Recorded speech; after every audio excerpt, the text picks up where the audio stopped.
বৌমাকে ঘরে তোল শঙ্খ। কে তুমি? আমি তোমাকে চিনি না। শঙ্খ, আপনি আপনার পাগল ছেলেকে আমার সাথে বিয়ে দিয়ে আমার জীবনটা নষ্ট করে দিয়েছে। একমাত্র তুমিই পারবে আমার শঙ্খকে ভালো করে তুলতে। আমার ভিখারি বাবা সব কিছু বিক্রি করে আমাকে বিয়ে দিয়েছে। আমার ফিরে যাওয়ার পথ নেই। আমি দিনরাত এক করে ওকে সুস্থ করে তুলবো। বৌমা, তুমি শঙ্খকে নিয়ে 6 মাসের জন্য কোথাও বেড়াতে যাও। 6 মাস পর আমি এখন সম্পূর্ণ সুস্থ। তুমি আমার কে হও পদ্ম? সেটা না হয় ঘরে গিয়েই বলবো। এই মেয়েটাকে আমার ভীষণ ভালো লেগেছে, তুমি কথা বলে আমার সাথে সেট করে দাও না পদ্ম।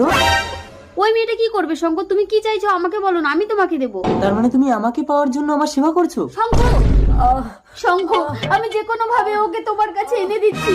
শুনুন,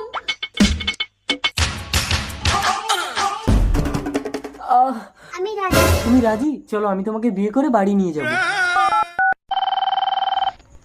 হ্যালো, বাবা আপনার ছেলে সম্পূর্ণ সুস্থ হয়ে গেছে। আজই বউ নিয়ে বাড়িতে আসছে। এই কই কই শুনছো?